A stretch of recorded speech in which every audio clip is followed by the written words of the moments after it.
Hello guys, welcome back to my channel. So guys, जैसा कि हमने पहले पार्ट में जाना था कि वीजान से जो कि लन कुरन और वेन रोहन के बीच में फंस चुके थे, जिस वजह से उन्होंने अपने बेटे वीवजान की मदद ली थी। बट मीटिंग शुरू होने से पहले ही उन तीनों को वहाँ से जाना पड़ा था। और उसके बाद हमने ये भी जाना था कि वेन रोहन, लन कुरन और वीजान से तीनों ही अपने ओमेगा चाइल्ड से बहुत ज़्यादा प्यार करते हैं और उनकी आंखों में आंसू वो बिल्कुल बर्दाश्त कर ही नहीं सकते हैं। और लास्ट में हमने जाना था कि वेन रोहन जो कि खाना बना रहा था और वांग जी जो कि अपनी बहुत सारी बकवास जो कि अपने डैडा से किए जा रहा था। सो स्टार्ट करते हैं। हम देखते हैं वी मेंशन की साइड। वी विजान जो कि अपने घर में जैसे ही एंटर करता है ना, तो वो देखता है कि सामने उसके डैड जो कि काउच पे बैठकर अपना कोई काम कर रहे हैं। तो फिर वो अंदर चला जाता है और अपने ऑफिस बैग को साइड में रखता है और काउच पे लीन हो जाता है। और उसके डैड जो कि एक नज़र विवजन को देखते हैं और फिर से अपना काम करने लगता है। और फिर विवजन जो कि 5 मिनट तक वहाँ पे आराम से लीन होने के बाद अपनी आंखें खोलता है, जो कि अभी तक उसने बंद की हुई थी। और फिर वो पूरे घर में अपनी नज़रें दौड़ाता है। बट आज आज उसे कुछ तो अजीब लग रहा है। हमेशा की तरह यहाँ पर वो आफत की पुड़िया नहीं है। और ऐसा सोचते हुए विविजन जो कि थोड़ा कंफ्यूज लग रहा था, और फिर वो अपने डैड की तरफ देखता है और फिर वो कहता है डैडा। तो विविजन जो कि विविजन की तरफ देखते और कहते क्या हुआ। तो विविजन जो कहता है वैसे आपका बेटा कहाँ है। तो इस बात पे विविजन जो कहते हैं मेरे सामने बैठा है।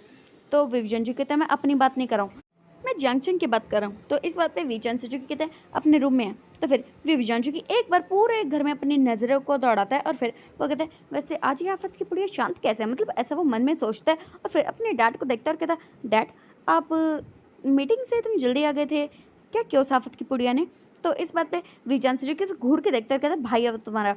तो इस बात पे विविजन जो कहता है मैं जानता हूँ कि वो मेरा भाई है, बट वो आफत की पुड़िया भी तो है। तो इस बात पे विविजन से जो कि उसे घूर के देखता है और कहते हैं तुम यहाँ किस लिए बैठे हो, जाओ जो कि फ्रेश हो जाओ, थक गए होगे ना। तो इस बात पे विविजन जी कहते हैं हाँ डैडा सही कहा आपने, थक तो मैं बहुत ज़्यादा गया हूँ, वैसे भी आप मीटिंग छोड़ के चले गए थे तो वो तो मुझे ही करनी पड़ी। तो फिर विविजन से जो कि उसे देखते हैं और कहते हैं क्या तुम मेरा एक काम नहीं कर सकते विविजन। तो विविजन जो कहता है ओ कम ऑन डैड, मैंने कर तो दिया ना। तो फिर विविजन से जो कहता है तो काम करने के बाद नखरे क्यों कर रहे हो, जाओ ना। और फिर विविजन जो कहता है ठीक है मैं जा रहा हूँ। और ऐसे कहते ही वो काउच पे से खड़ा हो जाता है और सीढ़ियों से अपने रूम की तरफ जा रहा था। और विचान से जो कि लैपटॉप में अपना काम कर रहे थे, वो एक बार विविजान की तरफ देखते हैं और फिर वो मन में सोचते हैं कि सच में इनके दोनों बेटों का ना कुछ नहीं हो सकता। एक है कि शरारतें करता रहता है और दूसरा है कि उसे शरारतें करने से रोकता रहता है, बट जब वो शरारत ना करे तो इतनी शांति तो उसे खुद से बर्दाश्त ही नहीं होती है। कुछ नहीं हो सकता इनके दोनों बच्चों का। और ऐसे सोचते हैं विजन से जो कि बस विविजन की तरफ देखते हैं और फिर से अपने लैपटॉप में अपना काम कर रहे थे। और फिर देखते हैं विविजन जो कि इस वक्त अपने रूम के बाहर आ चुका था। और फिर वो जैसे अपने रूम की डोर को ओपन करता ना, तो वो देखता है वाओ ये क्या भाई, आज तो उसका रूम भी बिल्कुल खाली है, जबकि ऐसा तो कभी नहीं होता। और उसका रूम क्लीन है, ओ माय माय ये कैसे हो सकता है। और ऐसे सोचते हैं विविजन, उसके चेहरे पे तो बहुत बड़ा वाला कन्फ्यूजन था, क्योंकि वो जब भी अपने रूम में कहीं बाहर से जाके आता है तो उसका रूम उसे कभी भी क्लीन नहीं मिलता है। मतलब वैसे क्लीन तो होता है, बट जैंग हमेशा उसके रूम में आता है, उथल पुथल मचाता है, पूरे रूम का कपड़ा करता है और फिर कुछ ना कुछ ऐसी गड़बड़ करता है, जिस वजह से विविजन जैसे ही रूम में एंटर करता है तो वो धड़ाम से ज़मीन पर गिर जाता है। और फिर जैंग आके उसका मजाक भी बनाता है, बट आज तो ऐसा कुछ हो ही नहीं रहा है। और ऐसे सोचते हैं विविजन जो कि बहुत ज़्यादा कन्फ्यूजन में था। और फिर विविजन जो कि अपने कोट को उठा के साइड में रखते थे और उसके बाद वो वॉशरूम में चला जाता है। और कुछ 15 मिनट बाद जब वो बाहर आता है तो फिर वो देखता है कि अब भी उसका रूम खाली है, जबकि ऐसा कभी भी नहीं होता है, क्योंकि जब भी विविजन नहा के बाहर आता है तो जैंग खड़ा ही होता है उसको अपने साथ खींच के नीचे लेके जाने के लिए। बट आज तो ऐसा कुछ हो ही नहीं रहा है। और ऐसा सोचते हैं विविजन की बहुत ज़्यादा कन्फ्यूजन में होता है कि एक तो उनके घर में बहुत ज़्यादा शांति, ऊपर से जो रोज़ होता है आज हो नहीं रहा है, कुछ तो बहुत बड़ी गड़बड़ होने वाली है। और ऐसा सोचते हैं विविजन जो कि अपने रूम से बाहर निकलता है और फिर वो नीचे आ जाता है। और फिर वो देखता है कि जियांग बड़ी आराम से डाइनिंग टेबल पे बैठा हुआ है और आज ये कोई बकवास भी नहीं कर रहा। ओ माय माय, ये तो पक्का पक्का किसी तूफान के आने से पहले की शांति है। और ऐसा सोचते हैं विविजन जी की डाइनिंग के टेबल के पास आ जाता है और फिर चुपचाप वहाँ पे जाके बैठ जाता है। और फिर वो जियांग को घूरने लगता है। तो जियांग जो कि एक नज़र विविजन की तो देखता है और फिर कहता है क्या होगा। तो फिर विविजन जी कहता है जियांग आज हुआ क्या है। तो फिर जियांग जो कहता है कुछ भी नहीं होगा। और फिर विविजन जो कहता है सच सच बताओ तुमने क्या गड़बड़ की है। तो जियांग जो कि कुछ कहने ही वाला था उससे पहले विविजन से जो कहता है विविजन कि तुम्हें शांति बिल्कुल बर्दाश्त नहीं हो रही है। तो इस बात पे विविजन जो कि एक बार अपने डैड की तरफ देखता है और फिर वो कहता है डैडा मुझे कोई भी शांति बर्दाश्त हो सकती है, बट मुझे ये बात बिल्कुल हजम नहीं हो रही है कि ये बच्चा इतना शांत है, मुझे बिल्कुल यकीन नहीं है, इसने पक्का कुछ गड़बड़ की है। तो फिर विचान से जो कि एक नज़र जियांग की तरफ देखते हैं और फिर विविजन की तरफ देखते हैं और मन में सोचते हैं गड़बड़ तो भाई इसने बहुत बड़ी की है कि अगर तुझे पता चल गया ना, पता नहीं यहाँ पे कौन सा महाभारत या रामायण का युद्ध छिड़ जाएगा। और फिर विचांस जो कहता है अब बकवास मत करो, कुछ नहीं किया उसने, चुप चुप खाना खाओ। और ऐसे कहते हुए उन्होंने विवजन को बहुत अच्छे से समझा देता है। और फिर विवजन जो कहता है डैड, तो उसके डैड जो कि उसे घूर के देखते हैं और फिर विवजन जो कि शांत हो जाता है और उसके बाद वो चुपचाप अपना खाना जो कि खा रहे थे। और फिर विवजन जो कि जल्दी से अपना खाना खाता है और फिर वो कहता है मुझे बहुत नींद आ रही है, मैं सोने जा रहा हूँ। और ऐसे कहते हुए वो डाइनिंग टेबल से उठ जाता है और फिर जियांग चंग जो कि एक नज़र विवजन को जाते हुए देखता है कि अच्छा है गगा जल्दी से अपने रूम में चले जाए, उसके बाद वो उस पेंटिंग को गायब भी कर देगा, इसको कुछ तो कर ही देगा। और ऐसे सोचते हैं जियांग चंग जो कि अपना खाना खा रहा था और उसका खाना भी ऑलमोस्ट कंप्लीट जो कि हो चुका था। और फिर विवजन जो कि सीढ़ियों से अपने रूम की तरफ जा ही रहा था कि तभी उसको ध्यान में आता है कि जब उसके डैड का कॉल आया था तो उसकी पेंटिंग खराब हो चुकी थी, तो क्यों ना वो उसे ठीक ही कर ले। और ऐसे सोचते हुए विवजन जो कि सीढ़ियों से नीचे उतर के उस रूम की तरफ जाने लगता है और जियांग चंग की नज़र जैसे ही जाती है कि उसका गगा उसके रूम में नहीं जा रहा बल्कि वो तो उसके पेंटिंग वाले रूम में जा रहा है। तो जियांग चंग जो कि सोचता है हे भगवान प्लीज़ मुझे बचा लो। और ऐसे सोचते हुए वो अपने डैड की तरफ देखता है और कहता है डैडा गगा को पता चल जाएगा तो वो मुझे मार डालेंगे। तो फिर विचान से जो कि एक बार विवजन की तरफ देखते हैं और फिर वो सोचते हैं कि वो क्या करें, क्योंकि ये बात तो पक्की है कि विवजन को पता चलेगा कि जियांग चंग है उसकी पेंटिंग खराब कर दे तो बम तो फूटने वाला है। और फिर जियांग चंग जी कहता है डैडा, तो फिर उसके डैड जी कहते हैं जियांग चंग मैं सच बता रहा हूँ, अगर अपने भाई से बचना है एक काम करो अपने रूम में भाग जाओ, मैं देख लूँगा। और फिर जियांग चंग जी कहते हैं सच्ची डैडा, तो उसके डैडा जी कहते हैं जाओ जाओ जल्दी। और ऐसे कहते हुए वो उसे वहाँ से भगाने ही वाले थे कि विवजन जी की रूम का डोर जैसे ही ओपन करता है ना तो वो सामने जो चीज़ देखता है उसको देखने के बाद वो जोर से जियांग चंग का नाम चिल्लाते कहता है जियांग चंग। और जियांग चंग जो कि अपनी जगह से भी खड़ा ही हुआ था वो ज़मीन पे ही गिर जाता है और फिर वो कहता है अब तो मैं गए काम से। और ऐसे सोचते हैं जियांग चंग जो कि जल्दी से जाके ना टेबल के नीचे छुप जाता है और उसके डैड जो कि उसे देखता है और फिर वो सोचता है कि क्या इसके दोनों बच्चों का कुछ हो सकता है, अभी एक भागेगा और एक उससे छुपता रहेगा। और फिर विंग जो कि उस रूम से बाहर आ जाता है और जियांग चंग को ढूंढने लगता है। और जियांग चंग जो कि इस वक्त टेबल के नीचे छुपा होता वो कह रहा था ये भगवान प्लीज़ मुझे कोई तो बचा लो। और ऐसे सोचते हुए जियांग चंग जो कि टेबल के नीचे छुपा हुआ था और विवजन जो कि उसे ढूंढ रहा था और फिर वो अपने डैड के पास आ जाता है और फिर वो कहता है डैड आप मुझसे यही छुपा रहे थे ना, अब मैं समझ गया कि क्यों वो आफत की पुड़िया इतनी शांत थी। डैड मुझे बता दो आपका बेटा कहाँ है, वरना ना मैं सच कह रहा हूँ मैं उसे छत से उल्टा लटका दूंगा। तो फिर विजान से जो कि उसे देखते कहता है विंग गलती हो गई थी, इसे माफ़ कर दो उसे। तो विंग जो कहता है नहीं आज तो ना आज मैं उसे बहुत मारूंगा। और ऐसे कहते हुए ना विवजन जो कि बहुत ज़्यादा गुस्से में था और जियांग चंग जो कि छुपते हुए टेबल के नीचे से निकलता है और फिर वो अपने रूम की तरफ भाग के जाने लगता है कि विवजन जो कि जियांग चंग को देख लेता है और फिर वो जियांग चंग का नाम चिल्लाता है। तो जियांग चंग जो कि अपनी जगह से भाग ही रहता है वो अचानक से रुक जाता है और उसका डिसबैलेंस होकर वो गिर जाता है और फिर विवजन जो कि उसके पास आ जाता है और फिर जियांग चंग जो कि भागते कहता है दादा मुझे बचा लो प्लीज़, गगा मुझे मार डालेंगे। तो फिर विवजन जो कहता है हाँ मार तो आज तुझे मैं डालूंगा, तुझे देखो अगर मैं तो छत से लटका के तुझे पानी में नहीं डुबाया ना तो मेरा नाम भी विवजन है। तो फिर जियांग चंग जी कहता है गगा मुझे माफ़ कर दो, मुझसे गलती हो गई थी, मैं जानबूझ के कुछ नहीं किया था। और ऐसे कहते वो अपनी सफाई देने की पूरी कोशिश कर रहा था बट विवजन जो कि उसके पीछे पीछे भाग रहा था और जियांग चंग जो कि उससे बचने के लिए भाग रहा था। और फिर विवजन जो कि जियांग चंग को पकड़ लेता है और फिर उसका हाथ पकड़ लेता है और उसे मरोड़ ही देता है। तो जियांग चंग जो कि चिल्लाता कहता है डैडा मुझे बचाओ। और फिर विचान से और कांसी सरन जो कि दोनों वहाँ पे आ जाते हैं और फिर वो विंग को देखता है और कहता है विंग छोड़ उसका हाथ। तो विंग जो कहता है नहीं आज तो ना मैं इसका हाथ तोड़ दूंगा, इसने मेरी पेंटिंग खराब कर दी डैड। तो फिर उसके डैड जो कहता है विंग उसे गलती से हो गई थी। तो विंग जो कहता है हाँ हर चीज़ से गलती से ही होती है, मैं सच बता रहा हूँ आपका जो बेटा है ना मुझे बहुत परेशान करता है। तो इस बात पर जियांग चंग जो कहता है गगा मुझे छोड़ दो, मुझे बहुत दर्द हो रहा है, प्लीज़ छोड़ो ना। और ऐसे कहते हुए वो अपना हाथ छुड़वाने की कोशिश करता है बट विवजन ने तो उसका हाथ काफ़ी ज़्यादा टाइटली पकड़ा हुआ था। और फिर विवजन से कहता है विवजन हाथ छोड़ो उसका। बट विवजन जो कि जियांग चंग का हाथ बिल्कुल भी नहीं छोड़ रहा था और जियांग चंग जो कि रोते हुए कहते हैं गगा प्लीज़ छोड़ दो, मेरे हाथ में बहुत दर्द हो रहा है। और ऐसे कहते हुए जियांग चंग जो कि अपनी आंखों में मोटे मोटे आंसू ले आए थे और फिर विंग की मदर जो कि बीच में आती है और फिर विंग का हाथ छुड़वाते हुए कहती क्या कर रही हो तुम, पेंटिंग की खराब हुई है ना उससे। और ऐसे कहते हुए उसने जियांग चंग का हाथ छुड़वा देता है और जियांग चंग जो कि एक बार अपने हाथ की तरफ देखते हैं जो कि पूरा लाल लाल हो चुका है। और फिर विवजन जो कहता है मम डैड अपना हमेशा इसकी साइड लेते हो। तो इस बात पे उसकी मदर जो कहते हैं विंग गलती से हुआ था उससे, मैंने खुद देखा था। तो विंग जो कहता है हाँ मुझे यकीन नहीं है और मुझे ना इसे बात भी नहीं करनी है, एक नंबर की आफत की पुड़िया है, हमेशा मुझे परेशान करता रहता है। और ऐसे कहते हैं वो जियांग चंग पे गुस्सा कर रहा था, उसे डांट रहा था और फिर जियांग चंग जो कि अपनी आंखों में आंसू लेकर कहता है गगा कि मैं आपको इतना बुरा लगता हूँ। तो इस बात पे विवजन जो अपना फेस टर्न कर लेता है क्योंकि इस वक्त उसे जियांग चंग पे बहुत ज़्यादा गुस्सा आ रहा है। और फिर जियांग चंग जो कहता है ठीक है मैं आपको इतना बुरा लगता हूँ ना आज के बाद मैं आपसे कभी बात नहीं करूँगा, कभी भी नहीं।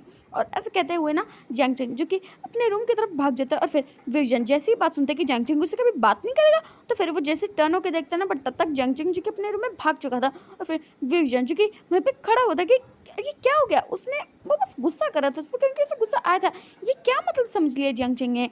और ऐसे सोचते विविजन जो कि थोड़ा टेंस हो चुका था क्योंकि वो ये तो नहीं चाहता था कि उसका भाई उससे बात करना बंद कर दे। और ऐसे सोचते विविजन जो कि जैंग चंग के रूम की तरफ देख रहा था और फिर विजन से जो कि उसके पास आते हैं विजन के पास और फिर वो कहते हैं उससे सच में गलती से होता, तुम्हें पता है वो दोपहर में कितना ज़्यादा रो रहा था, उससे सच में गलती से हुआ था विंग, उसने जानबूझ के कुछ नहीं किया था। और ऐसे कहते हैं विजन से जो कि वहाँ से जा चुके थे। और फिर कांसीधरन जो कि विविजन को देखते हैं और फिर वो कहते हैं विंग माफ़ कर दो, उसे बच्चा है। तो फिर विंग जो कि कन्फ्यूजन में ही चला गया था क्योंकि उसे तो लगा था कि जैंग चंग ने हमेशा की तरह उसे परेशान करने के लिए उसकी पेंटिंग खराब किया, बट वो सच में रो रहा था। ये बात तो विविजन को पता ही नहीं थी, उसने एवं ही जैंग चंग पे इतना सारा गुस्सा कर दिया। और फिर विविजन जो कि अपने सर पे हाथ दे मार लेता है कि वो क्या करे, क्योंकि जैंग चंग से सच में गलती हुई थी और उसने बेवजह उस पर इतना गुस्सा कर दिया। और अब तो जैंग चंग उससे नाराज़ भी हो चुका है, वो क्या करे।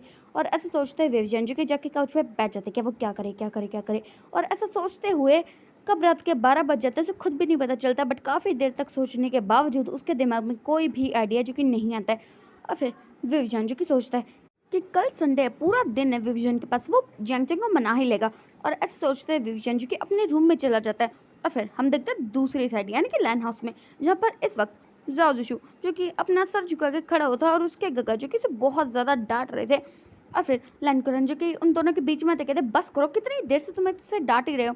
तो फिर लैंशन जो कहता है डैड आप ना हमेशा इसकी साइड लेते हो, इसलिए ना ये बहुत ज़्यादा बिगड़ा हुआ है। तो इस बात पर जीशु जो कहता है बट गगा, तो उसके गगा जो कि एक बार उसे घूर के देखता है, फिर जीशु जो कि शांत हो जाता है। और फिर लैंकुरन जो कहता है कम ऑन, गलती से हुआ था उसे। तो इस बात पे लैंशन जो कहता है इसने जानबूझ के मेरा पियानो तोड़ा है। और ऐसा कहते हुए वो जीशु को घूर घूर के देख रहे थे और फिर जीशु जो कहता है गगा मैं जानबूझ के नहीं तोड़ा था। और ऐसे कहते हुए बताने की कोशिश कर रहा था कि उसने जानबूझ के नहीं तोड़ा था, वो तो गलती से हुआ था।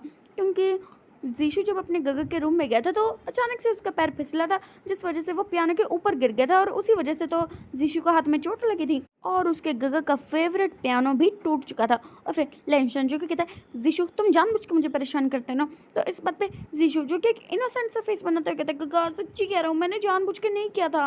और ऐसे कहते हुए वो समझाने की पूरी पूरी कोशिश कर रहा था, बट उसके गगा जो कहते हैं जीशु मुझे ना तुमसे कोई बात नहीं करनी है, तुम जानते हो वो पियानो मेरे लिए कितना खास था, कितना फेवरेट था मेरा, और तुमने उसे तोड़ दिया, मुझे तुमसे बात ही नहीं करनी है। और ऐसे कहते हुए लेंशन जो कि अपने रूम में जा चुके थे और फिर जीशु जो कि अपने भाई को जाते देख रहा था और वो सैड हो चुका था कि उसके गगा तो उसकी कोई बात सुन ही नहीं रहे, जबकि उसे तो गलती हुई थी, उसने जानबूझ के थोड़े ना पियानो को तोड़ा था, क्योंकि वो जानता है कि उसके गगा को वो पियानो बहुत ज़्यादा पसंद है, और वो क्या करे बेचारा। और ऐसे सोचते हुए जीशु जो कि जाके काउच पे बैठ जाता है और फिर लैनी जो कि एक बार अपने बड़े बेटे के रूम की तरफ देखते हैं और एक बार अपने छोटे बेटे को देखते हैं कि वो सैड हो चुका है। और फिर जीशु जो कि अपने मॉम डैड को देखता है और कहता मैं सच कह रहा हूँ, मैंने जानबूझ के नहीं किया था। तो इस बात पे वो दोनों जो कि एक बार एक दूसरे की तरफ देखते हैं और फिर जीशु को देखते हैं। तो लैनी जो कि कहते हैं जीशु अगर तुम उसे परेशान करना बंद कर दोगे तो ठीक रहेगा, क्योंकि तुम उसे जानबूझ के परेशान करते रहते हो तो उसे कभी लगेगा ही नहीं ना कि तुमसे गलती भी हो सकती है। तो इस बात पे जीशु जो कि एक बार अपनी मॉम को देखता है तो उसकी मॉम जो कि कहते हैं मैं सही कह रही हूँ, तुम हमेशा जानबूझ के उसे परेशान करते हो, इसलिए उसे ऐसा लगता है कि तुम जब भी कुछ भी गड़बड़ करते हो तो वो जानबूझ के ही करते हो, चाहे तुमसे गलती क्यों ना हुई हो। तो इस बात पर जीशु जो कि थोड़ा सोचने लगता है और फिर वो कहता है अच्छा मतलब अब मैं अगर गगा को परेशान नहीं करूँगा तो गगा मान लेंगे कि मुझसे गलती हुई थी। तो इस बात पे लैनी जो कहते हैं हाँ वो मान जाएगा। और ऐसे कहते हैं लैनी जो कि शांता जो कहती है और फिर जीशु जो कि अपने डैड को देखता है तो फिर उसके डैड जो कहते हैं जीशु उसे बेवजह परेशान करना बंद करो। तो फिर जीशु जो कि थोड़ा सोचता है और फिर वो कहता है ठीक है मैं गगा को जानबूझ के ज़्यादा परेशान नहीं करूँगा। और ऐसा कहते हुए जीशु जो कि कुछ सोच रहा था और उसके बाद वो लोग जो कि अपने अपने रूम में सोने के लिए जा चुके थे और उन्होंने डिनर तो बहुत पहले कर ही लिया था। और उसके बाद ही तो लैन शिचैन को पता चला था कि उनका पियानो जो कि टूट चुका है, बट वो तो ये बात मानने को तैयार ही नहीं है कि जीशु ने वो गलती से तोड़ा होगा। उन्हें तो पूरा पूरा यकीन है कि पक्का इसने जानबूझ के किया होगा। और फिर हम देखते हैं वैन हाउस में, जहाँ पे इस वक्त वांग जी जो कि खाना खाते हुए अपने डैड के खाने की बहुत ज़्यादा तारीफ़ें कर रहा था। और फिर वैन चाओ जो कि कहता है वांग जी बस करो, खाना खाते हुए बात नहीं करते हैं। तो इस बात पे वांग जी जो कि एक बार अपने भाई को देखता है और फिर वो कहते हैं गगा मैं बात नहीं कर रहा हूँ, मैं तो अपने डैड के खाने की तारीफ़ कर रहा हूँ कि मेरे डैड इस वर्ल्ड के ना सबसे ज़्यादा अच्छे कुक हैं। और ऐसे कहते हुए वो अपने डैड के खाने की और अपने डैड की बहुत सारी तारीफ़ें कर रहा था। और फिर उसके गगा जो कि एक बार उसे देखते हैं ना, तो बस वो इस बच्चे का कुछ नहीं कर सकते, क्योंकि हर बार ऐसे होता है जब भी वन रोहन खाना बनाता है ना, तो वांग जी बहुत तारीफ़ें करता है। खाना खाने से ज़्यादा वो बस तारीफ़ें करता रहता है। और कब खाना खाते हुए उन्हें 1 घंटा 2 घंटे बीत जाते हैं, उन्हें तो ये बात खुद भी पता नहीं चलती है। और फिर उसके बाद जैसे उनका खाना कंप्लीट हो जाता है ना, तो वो सब लोग जो कि अपने रूम में जाने वाले थे कि वांग जी के सबको रोक लेता है। और फिर वो कहता है, क्या हुआ आप लोगों को, कहाँ जा रहे हो? तो इस बात पे वो लोग जो कहते हैं, सोने जाना है ना वांग जी?" तो वांग जी जो कहते हैं, "ओह कम ऑन, मुझे आपको बहुत कुछ बताना है।" और ऐसे कहते हैं वो उन सबको वहीं के वहीं रोक लेता है। और फिर वांग जी जो कि अपने डैड के पास जाके बैठ जाता है, और उसके बाद वो अपने पूरे दिन के कारनामे जो कि अपनी फैमिली को बता रहा था।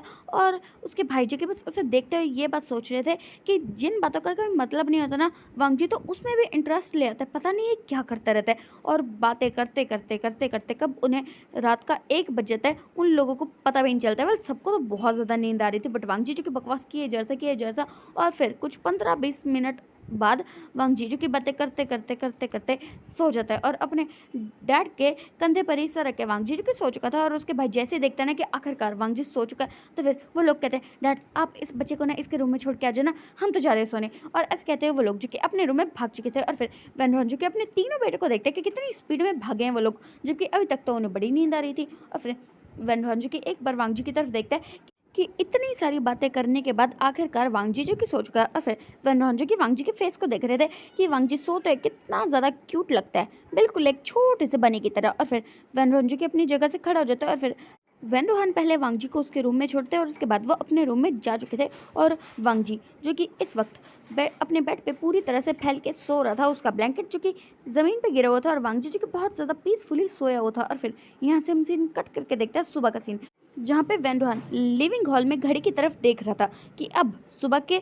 9:30 बज के, बट उनके चारों के चारों बच्चे घोड़े गधे सब कुछ बेच के सो रहे हैं। और फिर वो सोचने लगते कि अब वो अपने बच्चे को कैसे उठाएं, क्योंकि काफ़ी देर से वो यहाँ पर अपने बच्चों का इंतज़ार करे, बट उनके बच्चे जो कि नीचे आने का कोई नाम ही नहीं है। क्योंकि वैन रोहन ने तो सुबह जल्दी उठ के उनके लिए ब्रेकफास्ट भी बना लिया, सब कुछ कर लिया, वो तैयार भी हो चुके हैं, बट उनके बच्चे जो कि अभी तक नहीं उठे हैं। और वो ऐसा सोच ही रहे थे कि तभी वेंचो, वैन किजिंग और वेंशु जो कि तीनों एक साथ नीचे आते हैं। और फिर वैन रोहन जी की उन सब की तरफ देखते हैं और कहते हैं, तुम्हें इतनी देर कैसे लग गई? तो इस बात पे वो तीनों जो कि एक साथ कहते हैं, आपके छोटे बेटे की वजह से, उसने पूरी रात हमें जगा रखा था ना, इसलिए। तो इस बात पे वैन रोहन जी की उन तीनों की तरफ देखते हैं और कहते हैं, पूरी रात नहीं, उसने सिर्फ 1 बजे तक जगाया था। तो इस बात पे वो तीनों जो कहते हैं, हाँ उसने आधी रात तो वैसे ही कर दी थी। और ऐसे कहते वो अभी भी नींद में थे। वेल वैसे वो नहा कर आए थे, बट फिर भी अभी भी वो आधी नींद में थे। और फिर वैन रोहन जो कि उनकी शक्लों को देखता है, और फिर वो कहता है, तुम लोगों का कुछ नहीं हो सकता। ऐसा लगता है जैसे कि तुम पूरी रात सोए नहीं थे, क्या कर रहे थे तुम लोग? तो फिर वो लोग जो कि एकदम से ही ना बिल्कुल सीधे खड़े हो जाते हैं, क्योंकि वेंचा तो आधी रात तक अपने गर्लफ्रेंड से बात कर रहा था। वेल नींद तो एक बहाना था, वो तो 3 बजे तक अपनी गर्लफ्रेंड से बात कर रहा था। और वैन के सिंह अपने दोस्तों के साथ बातें करते हुए कहीं घूमने जाने का प्लान कर रहा था, और वेंशु वो तो अपनी न्यू न्यू बनी गर्लफ्रेंड से बात कर रहा था। और फिर वनरोहन जी की उन तीनों को दिख रहा था। और फिर वो तीनों जी की कहते, ओके ठीक है, आपके बेटे ने हमें आधी रात तक नहीं जगाया था, बस 1 बजे तक जगाया था, उसके बच्चे का हम सो गए थे। और ऐसे कहते हैं उन्होंने बात को पलट दिया था। और फिर वो तीनों जी की एक साथ कहते हैं, वैसे आपका वो छोटा बेटा कहाँ है? तो इस बात पर वनरोहन जी की उन्हें घूर के देखते हैं, और फिर वो कहता है, तुम जाओ, मैं उठा के लाता हूँ उसे। और ऐसे कहते हुए वनरोहन जी की वांग जी के रूम की तरफ जा चुके थे। और फिर वांग जी जिसका रूम जो कि ओपन था, और फिर वनरोहन जैसे ही रूम को ओपन करते हैं ना, तो फिर वो देखते हैं कि वांग जी जो कि बहुत ज़्यादा पीसफुली सोया हुआ है। और फिर वो अपने छोटे से बच्चे को देख रहे थे जो कि बड़ी पीसफुली सोया हुआ है, और कितना क्यूट लग रहा है। और फिर वनरोहन जी के उसके पास जाते हैं और उसे उठाते कहते, वांग जी। तो वांग जी जो कि इतनी ज़्यादा नींद में था कि उसे तो पता ही नहीं चला। और फिर वनरोहन जी के 3-4 बार उसका नाम लेते हैं, बट वांग जी जो कि बिल्कुल भी नहीं उठते हैं। और फिर वनरोहन जी की सोच रही थी कि अब वो भला अपने इस सबसे छोटे ज़िद्दी अड़ियल से बच्चे को कैसे उठाए। और ऐसे सोचते वनरोहन जी कि परेशान हो चुके थे, क्योंकि अब वो वांग जी को डांट के तो नहीं उठा सकते हैं, उसके ऊपर पानी भी नहीं फेंक सकते हैं, क्या करें वो। और ऐसे सोचते हुए वो सोच रहे थे कि वो क्या करे क्या करे क्या करे क्या करे। और नीचे वेंचो, वेंशु और वैन किजिंग जो कि इंतज़ार कर रहे थे कि कब उनके डैड नीचे आएंगे, बट उसके डैड को ऊपर गए को कुछ 3-4 मिनट हो चुके थे, बट अभी तक वो नहीं आए थे। और फिर वैन किजिंग जो कि अपनी जगह से खड़ा हो जाता है, और फिर वो कहता है, मैं देख के आता हूँ। और ऐसा कहते हुए वो वांग जी के रूम की तरफ चले जाते हैं। और फिर वन किजिंग जैसे रूम में के अंदर एंटर करता है, तो वो दिखता है कि वांग जी तो सो रहा है, और उसके डैड जो कि इसी सोच में है कि वो वांग जी को कैसे उठाए। और फिर वन किजिंग जिसके दिमाग में सुबह सुबह एक बहुत ही खुराफाती प्लान आ जाता है। और फिर वैन किजिंग जो कि एक बहुत ही लाउड सा म्यूजिक ना अपने फ़ोन में ऑन कर देता है और जाके उसे सीधा वांग जी के कानों के पास रख देता है और 2 सेकंड बाद वांग जी जो कि चिल्ला के उठ पड़ता है और फिर वैन किजिंग जो कि वांग जी को ऐसा करते देखते हैं तो वो ज़ोर ज़ोर से हंसने लगता है और फिर वैन रोहन जो कि एक बार वांग जी की तरफ और दूसरे वैन किजिंग की तरफ देखते हैं कि ये क्या बात है। वो कब से ऐसे सोच रहे थे कि उनके बच्चे की नींद खराब ना हो और ये देखो लो ऐसे कोई किसी को उठाता है क्या। और ऐसे सोचते हुए वैन रोहन जो कि वैन किजिंग को घूर घूर के देख रहे थे और फिर वैन किजिंग जो कि एक बार अपने डैड की नज़रों को देखते हैं और फिर कहता डैड सॉरी देखो वांग जी को कितना टाइम हो चुका है यार, हम कब से इंतजार कर रहे थे। और फिर वांग जी जो कि अपने बेड पे बैठ चुका था और फिर वो एक रोंदू से फेस के साथ ना अपने गगा को देखता है कि ऐसे बोला कोई किसी को उठाता है क्या। वो कितना ज़्यादा डर गया था, उसे लगा था पता नहीं कौन सुबह सुबह भूत आ गया उसके पास। और फिर वांग जी जो कि एक रोंदू फेस करके अपने गगा को देखता है और फिर वैन किजिंग जो कि वांग जी की शक्ल को देखते हैं तो वो कहता है वांग जी, तो वांग जी जो कि कहते हैं गगा बहुत ज़्यादा बुरा, मुझे आपसे बात नहीं करनी है, बहुत बुरा, निकलो यहाँ से। और ऐसे कहते हुए वो धक्के मार के वैन किजिंग को अपने रूम से बाहर निकाल देता है और फिर वैन रोहन जो कि वांग जी के रूम से बाहर आ जाता है और फिर वांग जी जो कि अपने बेड से खड़ा हो जाता है और वो बहुत ज़्यादा गुस्से में था कि कोई भला किसी को ऐसे उठाता है क्या। और फिर वैन रोहन जो कि वैन किजिंग को देखता कहता ऐसा करने की क्या जरूरत है, मैं सोच रहा था कि उसे कैसे उठाऊं। तो फिर वैन किजिंग जो कि इतनी देर से अपनी हंसी को कंट्रोल किया होता वो हंसते हुए कहता है डाडा आपने उसकी शक्ल देखी, वो कितना ज़्यादा क्यूट लग रहा था। तो फिर वैन रोहन जो कहता है तुमने उसे डरा दिया, वो भी सुबह सुबह। तो फिर वैन किजिंग जो कहते मैंने उसे डराया नहीं, मैंने उसे उठाया था। और वैसे भी आप जितना सोच रहे थे ना इतनी देर में तो पता नहीं वांग जी कितनी बार सो के उठ जाता। तो इस बात पे वैन रोहन जी की वैन किजिंग को घूर के देखते हैं और फिर कुछ 10-15 मिनट बाद ही वांग जी जो कि नीचे आ जाता है और फिर वो चुपचाप आके डाइनिंग टेबल पे बैठ जाता है। और फिर वो वेंचो और वेंशु जो कि वांगचू को देख रहे थे कि सुबह सुबह जैसे ही होता है तो उसकी बकबक शुरू हो जाती है, बट आज ये कुछ बोल नहीं रहा। और फिर वो दोनों जो कि एक साथ वैन किजिंग और वैन रोहन की तरफ देखते कि ये तो इसे उठाने गए थे ना, ऐसा क्या हुआ है। और ऐसे सोचते हुए वो वैन किजिंग को देख रहे थे और फिर वैन किजिंग जो कहते सॉरी गगा, वो मैंने क्या है ना मैंने उसे उठाने के लिए वो वाला तरीका यूज़ किया था इसलिए वो थोड़ा गुस्सा है। तो फिर इस बात पर वैन जो कि अपने सर पर हाथ दे मारता है और फिर वो वैन किजिंग को देखते कहता है तुम्हें उसे ऐसे उठाना ज़रूरी था क्या, देखा उसका मूड खराब हो गया। तो फिर वैन किजिंग जो कहता मैं तो मजाक कर रहा था ना। और ऐसे कहते हुए वो वांग जी की तरफ देखता कहता वांग जी प्लीज़ मुझे माफ़ कर दो, मैं मजाक कर रहा था। तो वांग जी जो कहता मुझे आपसे बात नहीं करनी है, भला कोई किसी को ऐसे उठाता है क्या, मैं सुबह सुबह डर गया था। तो फिर वैन किजिंग जी कहता है अच्छा ठीक है तुम चाहो तो मुझे भी डरा सकते हो। तो इस बात पे वांग जी अपने गगा को देखता है, उसके गगा वो किसी से नहीं डरते उसे पता है। और फिर वैन किजिंग जो कहते वांग जी मुझे माफ़ कर दो। तो वांग जी जो कहते हैं मैं आपको माफ़ कर दूंगा। तो फिर वैन किजिंग जो कहता है शुक्रिया वांग जी। तो वांग जी जो कहता है अगर आप मुझे शॉपिंग पे लेके जाओगे। तो ये बात जैसी वैन किजिंग सुनता है ना तो उसके हाथ में जिसका फ़ोन था वो उसके हाथ से गिरते गिरते बचता है और फिर वो कहता है मैं। तो फिर वांग जी जो कि अपने सर हाँ में शेयर करते कहता है हाँ आप मुझे लेके जाओगे शॉपिंग पे गगा। और फिर वैन किजिंग जो कि मन में सोचता है कितनी बड़ी कीमत चुकानी पड़ेगी अब तुझे उसे ऐसे उठाने की, क्योंकि वांग जी के साथ शॉपिंग पे जाना यानी कि उसका कूली बनना, ड्राइवर बनना, बॉडीगार्ड बनना। और ऐसे सोचते हुए वैन किजिंग जो कि सोच रहा था ओ माय गॉड इस तरह से उठाने की इतनी बड़ी कीमत। और फिर वैन किजिंग जो कि वांग जी आज क्या है ना मेरी बहुत सारी मीटिंग्स है मैं नहीं आ सकता। और ऐसे कहते हुए वो बात को टालने की कोशिश करता है। और फिर वैन रोहन जो कि एक नज़र वैन किजिंग की तरफ देखता है और फिर वो कहता है आज संडे है, आज तुम्हें कहीं भी नहीं जाना है। तो इस बात पे वैन किजिंग जो कि अपने सिर पे हाथ दे मारता है, संडे को भी आज ही होना था, कल नहीं हो सकता था। और ऐसे सोचते हैं वैन किजिंग जो कि वांग जी को देख रहा था। और फिर वांग जी जो कहता है ठीक है आप नहीं जाओगे तो मुझे आपको माफ़ भी नहीं करना। और ऐसे कहते हुए अपना फेस जो कि टर्न कर लेते हैं। और फिर वैन किजिंग जी अपने दिल पे पत्थर रखते हुए कहता है ठीक है वांग जी मैं तुम्हें ले जाऊंगा शॉपिंग पे। और ऐसे कहते हुए उसने ये बात मान ली थी। और फिर वांग जी जो एक बड़ी सी विनिंग स्माइल के साथ अपने गगा को देखता है और फिर कहता थैंक यू गगा। और वैन किजिंग जी से पता चल ही चुका था कि आज का उसका पूरा का पूरा दिन वांग जी के साथ शॉपिंग करने में जाने वाला है। और उसे तो इस बात का बहुत ज़्यादा दुख हो रहा था कि पता नहीं कौन सी मनहूस खड़ी थी जो उसके दिमाग में ये आइडिया आया कि वो वांग जी को इस तरह से जगाए, क्योंकि वांग जी उसे अपना ड्राइवर कूली बॉडीगार्ड तो बनवाएगा, साथ में वैन किजिंग के सारे पैसे भी उड़ा देगा और उसे बिल्कुल भिखारी बना देगा। और ऐसे सोचते वैन किजिंग जो कि बहुत ज़्यादा सैड हो चुका था और वो तो अपने आप को कर्ज किया जा रहा था कि पता नहीं क्या सोच के उसने ऐसा किया था। और फिर हम देखते हैं दूसरी साइड जहाँ पे लैन कुरन जो कि अपने फ़ोन को स्क्रॉल करते हुए अपनी कॉफ़ी को एंजॉय कर रहे थे। और तभी लैनी जो कि उनके पास आती है और फिर उनके पास बैठते हुए कहती है कि आप क्या करें, हमारे दोनों बच्चे आपस में झगड़ा करके नाराज़ हुए बैठे हैं और आप हैं कि इस तरह से टाइम पास करें। तो इस बात पे लैन कुरन जो कि एक बार अपनी वाइफ की तरफ देखते हैं और फिर वो कहते हैं कोई बात नहीं, झगड़ा ही हुआ है ना उनका, और वैसे भी अभी 2 मिनट में तुम्हें इस झगड़े का अंजाम पता चल ही जाएगा। और ऐसे कहते हुए लैनी की तरफ देख रहे थे और लैनी जो कि लैन कुरन को देख रहे थे कि आखिर उनके कहने का मतलब क्या है। और फिर लैन कुरन जो कि लैनी से बात कर ही रहे थे कि तभी उन्हें कुछ आवाज़ें सुनाई देती है और ये आवाज़ों को सुन के वो लोग जो कि ऊपर की तरफ देखते हैं और फिर लैन कुरन जो कि एक स्माइल करते हैं और अपनी वाइफ को देखते हुए कहते हैं देखा उस झगड़े का अंजाम, और ऐसा कहते हुए वो अपनी वाइफ की तरफ देख रहे थे। और फिर लैनी जो कि अपने हस्बैंड की बात को समझ जाती है और फिर वो कहते हैं ओह वो बात थी। तो इस वक्त पे लैन कुरान जो कि अपना सर हाँ में शेक करते हैं और फिर लैनी जो कि कहते हैं सच में इन दोनों का कुछ भी नहीं हो सकता। और ऐसे कहते हुए वो वापस से किचन में जा चुकी थी। और दूसरी तरफ लेंशन जो कि जीशु से कहते हैं जीशु तुम्हें हमेशा मेरी नींद खराब करनी जरूरी होती है क्या। तो इस बात पे जीशु जो कि कहता है गगा आप जल्दी क्यों नहीं उठे। और ऐसे कहते हुए वो अपने गगा को पिलो से मारे जा रहा था। और वो दोनों भाई जो कि इस वक्त पिलो फाइट कर रहे थे। और जीशु जो कि कहता है गगा जल्दी उठो ना, हमें जल्दी से नीचे जाना है। तो इस बात पे लेंशन जो कहता है तो तुम जाओ ना, मुझे क्यों परेशान कर रहे हो। तो इस बात पे जीशु जी कहता है गगा जल्दी करो। और ऐसे कहते वो अपने गगा को पिलो मारे जा रहा था क्योंकि उसके गगा जो कि आराम से सो रहे थे। बट जीशु जो कि वहाँ पर आ गया और अपने गगा को पिलो मार मार के उठाने लगा। और उसके गगा जो कि गुस्से में आ चुके हैं। और फिर वो दोनों जो कि पिलो फाइट कर रहे थे। और फिर लेंशन जो कि काफ़ी देर तक उसे पिलो फाइट करते हैं बट आखिरकार वो हार जाते हैं। और फिर कहता है जीशु मैं सरेंडर करता हूँ। और फिर जीशु जो कहता है ठीक है अपने सरेंडर कर दिया तो जाओ जल्दी से तैयार हो, क्या हमें नीचे जाना है। तो इस बात पे लेंशन जो कहते हैं ठीक है तुम जीते मैं हारा। और ऐसे कहने के बाद वो अपने बेड से खड़े हो जाते हैं। और फिर वो कहते हैं जीशु तुम मुझसे ना किसी दिन बहुत ज़्यादा पिटोगे। तो इस बात पे जीशु जो कि एक विनिंग स्माइल के साथ ना अपने गगा को देखता है और कहता बट अभी तो आप उनसे हार चुके हो ना गगा, और जो हारता है उसे बात माननी पड़ती है, तो जाओ जल्दी से तैयार होकर आओ। और ऐसे कहते हो वो अपने गगा को वहाँ से भेज देता है। और फिर कुछ 15 मिनट बाद जैसे ही लेंशन तैयार हो जाते हैं ना, तो फिर जीशु जो कि अपने गगा का हाथ पकड़ता है और खींचते हुए उन्हें नीचे लेके जाने लगता है। और फिर लेंशन जो कहता है जीशु मैं गिर जाऊंगा। तो फिर जीशु जो कहता है नहीं गगा आप नहीं गिरोगे। और ऐसा कहते हुए वो अपने गगा को नीचे लेकर आ रहा था। और फिर लैन कुरान जो कि उन दोनों की तरफ देखते हैं और फिर वो एक छोटी सी स्माइल करते हैं कि सच में इनके दोनों बच्चों का ना कुछ भी नहीं हो सकता। रात को झगड़ते हैं और सुबह ऐसे बिहेव करते हैं जैसे कुछ हुआ ही नहीं था।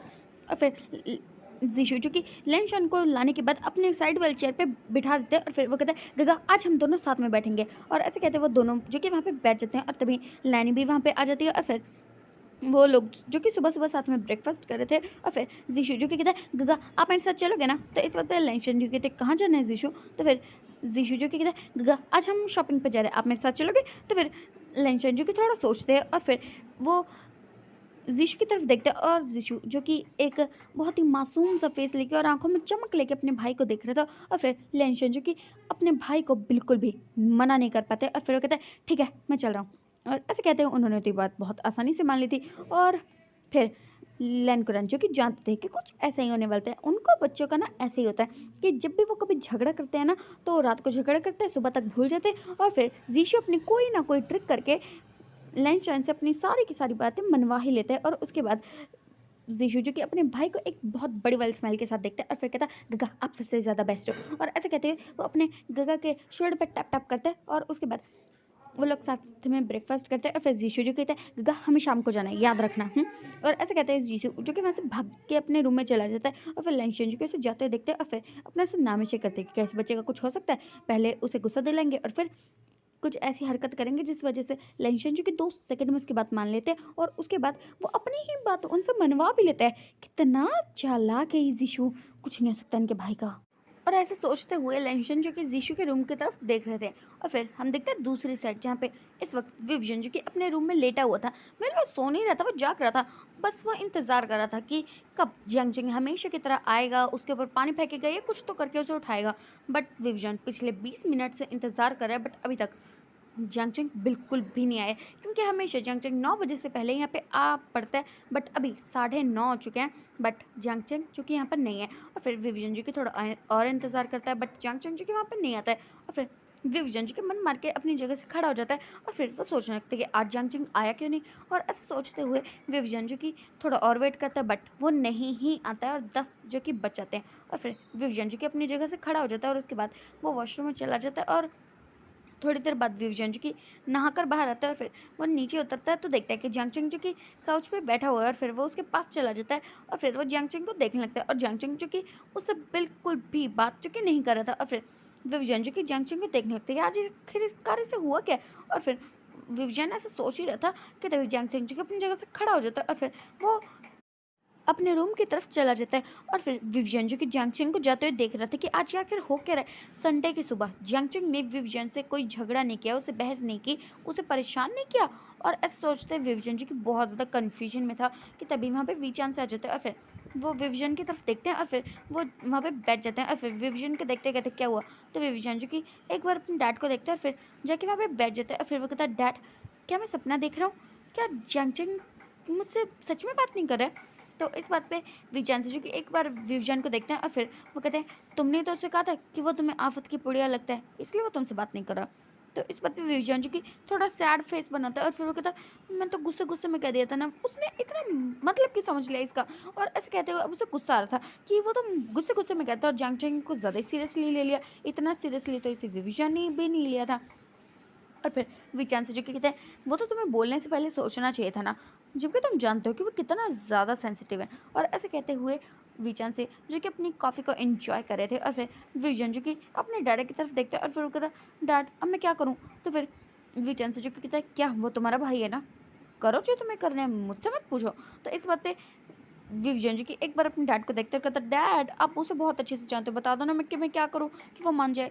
तो इस बात पे विजन से जो कि थोड़ा सोचते हैं और फिर वो कहते हैं वेल ये बाप बेटे के बीच की प्रॉब्लम नहीं है, भाई भाई के बीच की प्रॉब्लम है, इसलिए इसमें बाप तो बीच में बिल्कुल भी नहीं आएगा। तो विजन जी की एक बार अपने डैडा को देखता है और फिर वो कहता है डैड अब बहुत ज़्यादा बुरे, अब ना बस जंग की मदद करते हो। तो इस बात पे विजान से जो कहता है देखा अभी तुम जंग को मनाने की बात करो और अब उसी से चिढ़ रहे हो। तो फिर विजन जी कहते मैं चिढ़ नहीं रहा हूँ, आप हमेशा उसकी साइड लेते हो। तो इस बात पे विजान से जो कि उसे देखते हैं और फिर वो कहते हैं क्योंकि वो छोटा है विजान।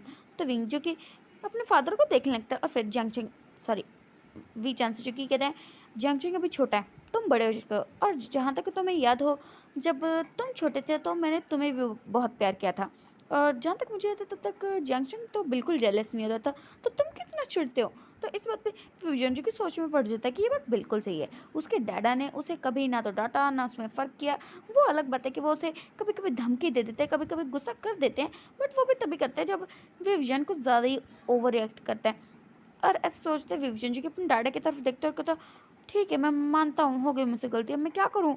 तो फिर उसके डैड जो कि एक बार विविजन को देखते हैं और फिर वो कहते हैं जाओ अपने भाई को मनाओ। तो फिर विविजन जी कहता है वही तो प्रॉब्लम है, मैं कैसे मनाऊँ अपने भाई को। तो फिर विचान से जो कहता है क्या तुम जंग के बारे में कुछ नहीं जानते हो। तो फिर विवजन जो कहता है मैं बहुत कुछ जानता हूँ उसके बारे में, जैसे कि वो कितना ज़्यादा शरारती है, उसे परेशानी क्रिएट करना बहुत अच्छा लगता है और मुसीबत तो हमेशा उसके आगे पीछे घूमती रहती है, वो कहीं भी जाते तो मुसीबत उसके पीछे पड़ जाती है। और फिर विजान से जो कि विवजन को तो घूर के देखता है और विवजन जो कि अपनी जगह पर रुक जाता है और फिर वो कहता है क्या। तो फिर विजान से जो कि मैंने ये पूछा था कि तुम उसे मनाओगे कैसे, ये नहीं पूछा था कि उसे क्या करना आता है क्या नहीं आता, क्या होता है उसके साथ, बकवास। और ऐसे कहते हुए वो विवजन को घूर के देख रहे थे कि ये क्या बात हुई। और फिर विवजन जो कि अपनी कही हुई बात को समझता है और फिर वो कहता है सॉरी डैड। और फिर विवजन जो कि सोचने लगते कि अब वो अपने छोटे से भाई को कैसे मनाए। और ऐसे सोचते विवजन जो कि काउच पर बैठ जाता है और फिर वो सोफे पे बिल्कुल लीन हो जाता है और अपनी आंखों को बंद करते हुए सोचने लगता है कि वो क्या करे क्या करे क्या करे क्या करे।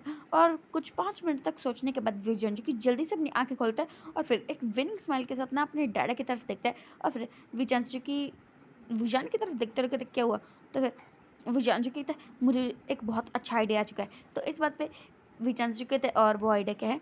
तो विजान जो कहता है क्यों ना मैं अपने छोटे भाई को शॉपिंग पे ले जाऊँ। तो इस बात पे विजान से जो कि एक बार विजन की तरफ देखते हैं और फिर वो कहते हैं तुम उसे शॉपिंग करवा सकते हो। तो फिर विजन जी कहते हैं हाँ वो मेरा भाई है, ऑफकोर्स मैं करवा सकता हूँ। तो फिर विजान से जो कहते हैं उसे मेरे क्रेडिट कार्ड भी कम लगता है तो तुम्हारा तो फिर विजन जी कहते हैं हाँ ये बात भी सही है, वो इतनी शॉपिंग करता है कि मेरा क्रेडिट कार्ड तो ना वो 2 घंटे में खाली कर देगा और उसकी शॉपिंग तो 4-5 घंटे आराम से चलने वाली है। और ये बात तो विजन बहुत अच्छे से जानता है। और फिर विवजन जी कहता है ओ को मॉन डैडा मैं उसे अपना क्रेडिट कार्ड दे दूंगा, आप भी दे देना। तो फिर विजन जी कहता है तो मैंने मना कब किया कि मैं अपने बेटे को अपना क्रेडिट कार्ड नहीं दूंगा। तो फिर विवजन जी कहता है ठीक है मैं जियांगचंग को बता के आता हूँ। और ऐसे कहते हुए विवजन जी अपनी जगह से खड़ा हो जाता है। फिर वो जियांगचंग के रूम की तरफ जा रहा था और जियांगचंग जो कि इस वक्त अपने रूम में था और अपने बेड पर लेटा हुआ था और अपने फ़ोन को स्क्रॉल कर रहा था और तभी उसके रूम पर नॉक नॉक होता है और फिर जियांगचंग जी की एक बार डोर की तरफ देखता है और फिर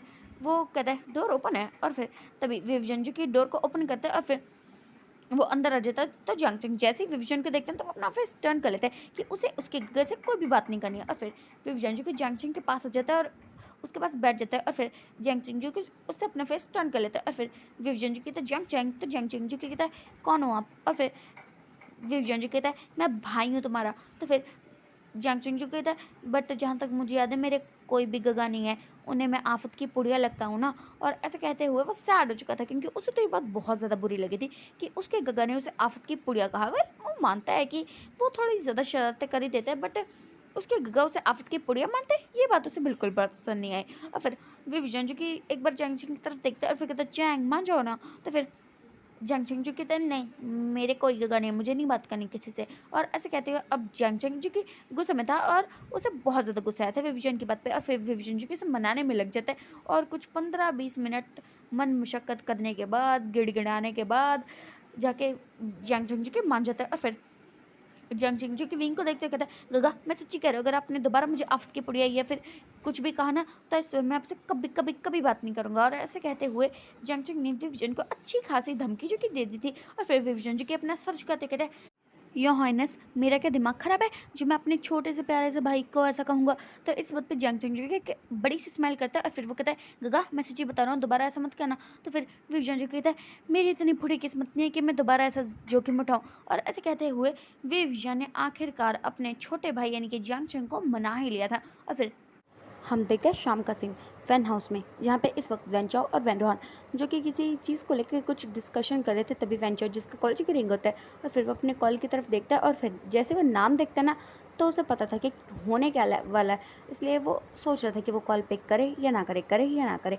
और तभी वैन जो कि वेंचाओ को देखता है और फिर वो कहता है किसका कॉल है। तो फिर वेंचाओ जो कहता है उसी का कॉल है। तो इस बात पे वेनरांजो कहता है तो पिक करो। तो फिर वेंचर जो कहता है डैड मैं पिक करूँगा तो फिर ये बहुत ज़्यादा चिल्लाएगा। तो इस बात पे वेनरांजो के घूर के देखता है, फिर वेंचर जो कहता है ठीक है मैं कर रहा हूँ ना पिक। और ऐसे कहते वो अपना कॉल जैसे ही पिक करता है ना तो सामने से उसे बहुत ज़्यादा चिल्लाने की आवाज़ आती है। और फिर वेंचर जो कि अपना कॉल अपने कान से दूर कर लेता है और फिर वो इंतज़ार करने लगता है कि कब ये बंदा बोलना चुप करेगा। और फिर जैसे ही उसे अंदाज़ होता है कि शायद अब वो बंदा चिल्ला नहीं रहा है तो वो फिर से अपने फ़ोन को अपने पास करता है और फिर वो कहता है तुम इतना चिल्ला क्यों रहे हो। तो इस बात पर वो दूसरा पर्सन जो कहता है तुझे पता भी है कि यहाँ पे चल क्या रहा है। तो इस बात पे वेंचर जो कहता है क्या चल रहा है। तो फिर वो दूसरा पर्सन जो कहता है तुझे पता है वो कमीना ठरके निठल्ला कमीना वो सुशी यहाँ पे आ रहा है। तो इस बात पे वेंचर जो कहता है मुझे पता है ये बात। तो इस बात पे वो दूसरा पर्सन जो कहता है तू तो सबसे बड़ा कमीना तू है, तुझे ये बात पता थी और तू मुझे कब बताने वाला था। हाँ जब वो मेरे सामने आ जाता मैं उसका खून कर देता और फिर तेरा बाप उठा के मुझे बाहर फेंक देता तब बताने वाला था तू मुझे। और ऐसे कहते वो उस पर बहुत ज़्यादा गुस्सा कर रहा था, चिल्लाया जा रहा था, उसे A to Z गालियाँ दिए जा रहा था। और फिर वेंचो जो कि बहुत ज़्यादा परेशान हो जाता है, फिर वो अपने फ़ोन को दूर कर लेता है कि वो क्या करे। उसे पता है कि उसे गलती हो गई, उसे उस बंदे को पहले ही बात बतानी चाहिए थी। और फिर वेंडोहान जो कि वेंचो को देख रहा था कि उससे ये गालियाँ बर्दाश्त नहीं हो रही। और फिर वेंडोहान जो कि वेंचो के हाथ से उसका फ़ोन छीन लेता है और फिर वो उस कॉल को पिक करते कहता है शांत हो जाओ। तो फिर जैसे ही वो पर्सन वैन रोहान की वॉइस सुनता है तो वो बिल्कुल शांत हो जाता है और फिर वो कहते बॉस। तो फिर वैन रोहान जो कि कहता है शाओशिंग चैन तुम इतना गुस्सा क्यों कर रहे हो। तो इस बात पे शाओशिंग चैन जो कि कहता है बॉस आपको नहीं पता ये वेंचो एक नंबर का पागल है, इसने मुझे पहले नहीं बताया कि वो कमीना सुशी आने वाला है। देखो मैं बता रहा हूँ उस दिन ना सारे के सारे जो ओमेगास है ना वो छुट्टी मांग रहे हैं मुझसे, तो मैं क्या करूँ।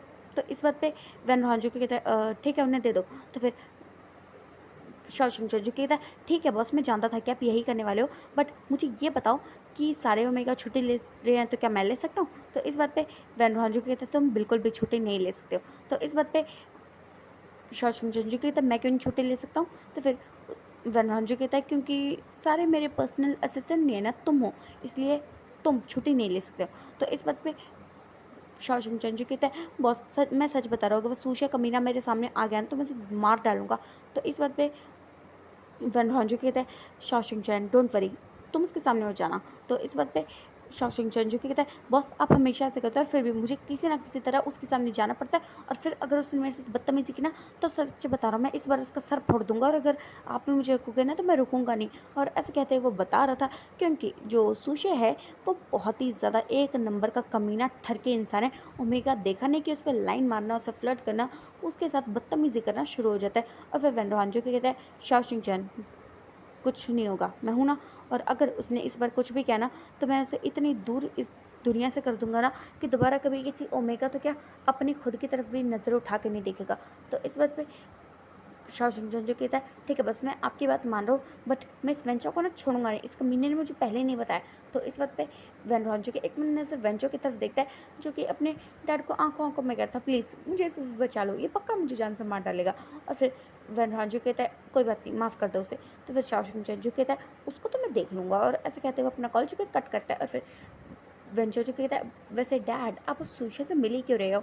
वैसे भी पिछली बार जो उसने हरकत की थी उसके बाद आपने कहा था ना कि हमारी कंपनी उनसे कोई डील नहीं करेगी। तो इस बात पे वेंचर की सॉरी वेंचर की तरफ देखता है, फिर वो कहता है उसके बाप ने मुझसे बहुत मिन्नतें की थी इसलिए मैं मान गया, और अगर उसने दोबारा ऐसा कुछ किया ना तो मैं उसे मार डालूंगा जान से। तो इस बात पे वेंचर जो कहता है मैं जानता हूँ कि आप क्या करोगे। सो गाइस आज का पार्ट हम यही रखते हैं, बाकी अब हम कल जानेंगे कि आगे क्या होता है। सो आज का आपको ये पार्ट जैसा भी लगा ना वो कमेंट में ज़रूर बताना। So bye, take care, and comment तो ज़रूर करना। Bye guys.